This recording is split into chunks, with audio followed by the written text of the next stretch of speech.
ನಮಸ್ತೆ sir, Shri ಗೋಮಾತಾ circle ವತಿಯಿಂದ ನೀವು ನಮ್ಮ ಈ ಒಂದು ಸಮಯ ನಮ್ಗೆ ಕೊಟ್ಟಿರೋದು ಒಂದು ಧನ್ಯವಾದಗಳು ಸರ್. ಏನಿಲ್ಲ, ಪ್ರತಿ ಶುಕ್ರವಾರ ಎಲ್ಲ ಥರ ಹೂಗಳಲ್ಲಿ ಮಲ್ಲಿಗೆ ಅನ್ನೋದು ಒಂದು ವಿಶೇಷವಾಗಿದೆ. ಅದು ಪ್ರತಿ ಶುಕ್ರವಾರ ಇವತ್ತು ನಮ್ಮ ಅದೃಷ್ಟ ಅನ್ಕೋಬೇಕು. ಒಂದು ದೇವಸ್ಥಾನ ತಾಯಿ ಒಂದು ಸನ್ನಿಧಾನದಲ್ಲಿ ಈ ಒಂದು ಕಾರ್ಯಕ್ರಮ ಮಾಡ್ತಾ ಇದ್ದೀರಿ. ಮಲ್ಲಿಗೆ ಬಗ್ಗೆ ಒಂದು ಒಳ್ಳೆ ಭಾವಗೀತೆ ಆಡಬೇಕು ಅಂತ ತಮ್ಮಲ್ಲಿ ಕೇಳ್ಕೊತಾ ಇದ್ರಿ. ಮತ್ತು ಇನ್ನೊಂದು, ಈ ಭಾವಗೀತೆದು ಸಾರಾಂಶ ಸಂಪೂರ್ಣವಾಗಿ ಹೇಳಿ ಸರ್. ಅಖಿಲ ಕರ್ನಾಟಕದಲ್ಲಿ ಹೆಸರುವಾಸಿಯಾಗಿರುವಂಥ ಅದ್ಭುತ ಕವಿ ಎಂದರೆ 2ನೇ ಜ್ಞಾನಪೀಠ ಪ್ರಶಸ್ತಿ ಪಡೆದ ಅತ್ಯಂತ ವ್ಯಕ್ತಿ ಗಾರುಡಿಗ ಹಾಗೂ ವರಕವಿಗಳಾಗಿರ್ತಕ್ಕಂಥ ಒಬ್ಬ ಜಾನಪದ ಕವಿ. ಹಾಗೂ ಅವರು ಬರ್ತಕ್ಕಂಥ ಅನೇಕ ಸಾಹಿತ್ಯಗಳನ್ನು ಬರೆದಿದ್ದಾರೆ. ಅಂಥ ಅದ್ಭುತ ವ್ಯಕ್ತಿಗಳ ಬಗ್ಗೆ ಒಂದು ಮಲ್ಲಿಗೆ ಹೂವನ್ನು ಪ್ರೀತಿಸಿದ ವ್ಯಕ್ತಿ ಇದು. ಆಹಾ ಮಲ್ಲಿಗೆ ಬರುವೆ ನಾನಿಲ್ಲಿಗೆ ಎನ್ನುವುದು ಇವತ್ತು ನನ್ನ ಸಾಹಿತ್ಯವನ್ನು ನಿಮ್ಮ ಹತ್ರ ಪ್ರಸ್ತಾವನೆಯನ್ನು ಮಾಡ್ತಾ ಇದ್ದೀನಿ ಸರ್.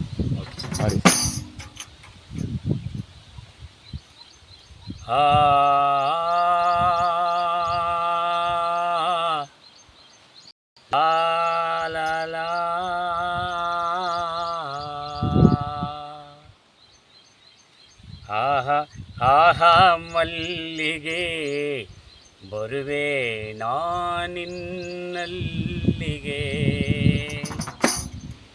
ಆಹಾ ಮಲ್ಲಿಗೆ ಬರುವೆ ನಾನಿನ್ನಲ್ಲಿಗೆ, ಆಹಾ ಮಲ್ಲಿಗೆ ಬರುವೆ ನಾನಿನ್ನಲ್ಲಿಗೆ. ಚುಕ್ಕೆ ಹೊಳಪು ಬಿಳುಪಿದಾಗ ಬೆಳಗ ಬೆಳ್ಳಿ ಮುಳುಗಾದಾಗ, ಚುಕ್ಕೆ ಹೊಳಪು ಬಿಳುಪಿದಾಗ ಬೆಳಗ ಬೆಳ್ಳಿ ಮುಳುಗಾದಾಗ, ತಿಂಗಳಿನ್ನೂ ಮುಳುಗಾದಾಗ ಬರುವೆ ನಾನಿನ್ನಲ್ಲಿಗೆ. ಹೇ ಸುಗಂಧ ಗಲ್ದ ಮೋಹನೆ, ಹೇ ಮಂದ ಪವನ ವಾಹನೆ, ಹೇ ಸುಗಂಧ ಗಲ್ದ ಮೋಹನೆ, ಹೇ ಮಂದ ಪವನ ವಾಹನೆ.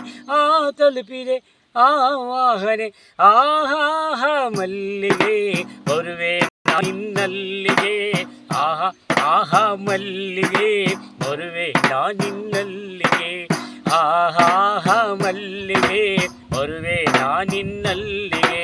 ನುಸುಕು ಸುಶೀಲ ಸಮಯದಾಗೆ ಸೌಸಾವವನ್ನು ಸೂಸಿದಾಗೆ, ನುಸುಕು ಸುಶೀಲ ಸಮಯದಾಗೆ ಸೌಸಾವವನ್ನು ಸೂಸಿದಾಗೆ, ಕಾಣಾದೆ ಬರುವ ಹಾಗೆ ಬರುವೆ ನಾನಿನ್ನಲ್ಲಿಗೆ.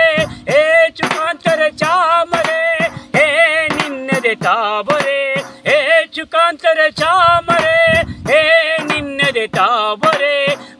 ಬೇರು ಸುಮುಖಾಮರೆ, ಆಹಾ ಮಲ್ಲಿಗೆ ಬರುವೆ ನಾನಿನ್ನಲ್ಲಿಗೆ, ಆಹಾ ಮಲ್ಲಿಗೆ ಬರುವೆ ನಾನಿನ್ನಲ್ಲಿಗೆ, ಆಹಾ ಮಲ್ಲಿಗೆ ಮಲ್ಲಿಗೆ, ಆಹಾ ಮಲ್ಲಿಗೆ ಬರುವೆ ನಾನಿನ್ನಲ್ಲಿಗೆ. ಮುಂಗಾಳಿಯು ಮೂಗುದಾರ ಎಳೆಯುವುದೀ ಮಧುಸಬಾರ, ಮುಂಗಾಳಿಯು ಮೂಗುದಾರ ಎಳೆಯುವುದೀ ಮಧುಸಬಾರ, ಮುಂಗಾಳಿಯು ಮೂಗುದಾರ ಎಳೆಯುವುದೀ ಮಧುಸಬಾರ. ಮಧು ಚುಂಬನ ಬೇಗ ಮಧು ಚುಂಬನ ಬೇಗ ತಾರ, ಆಡುವುದೀ ಗಾಳಿ ಒಲವಿನ ಹೊಸ ಗಾಳಿ, ಒಲವಿನ ಹೊಸ ಗಾಳಿ. ಕವಿಯ ರೂಪ ತಾಳಿ, ಆಹಾ ಮಲ್ಲಿಗೆ ಬರುವೆ ನಾನಿನ್ನಲ್ಲಿಗೆ, ಆಹಾ ಮಲ್ಲಿಗೆ ಬರುವೆ ನಾನಿನ್ನಲ್ಲಿಗೆ, ಆಹಾ ಮಲ್ಲಿಗೆ ಬರುವೆ ಬರುವೆ ಬರುವೆ ನಾನಿನ್ನಲ್ಲಿಗೆ.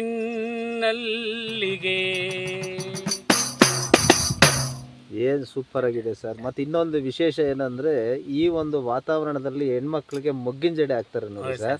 ಆ ಮಲ್ಲಿಗೆ ಮೊಗ್ಗು ಈಗ ನಮ್ಗೆ ಅದು ಸಂಪೂರ್ಣವಾಗಿ ನೀವು ಭಾವಗೀತೆ ಮೂಲಕ ತುಂಬ ಅದ್ರ ಬಗ್ಗೆ ತುಂಬ ಸಂಕ್ಷಿಪ್ತವಾಗಿ ಹೇಳಿದ್ದಕ್ಕೆ ಧನ್ಯವಾದಗಳು ಸರ್. ಧನ್ಯವಾದಗಳು ಸರ್.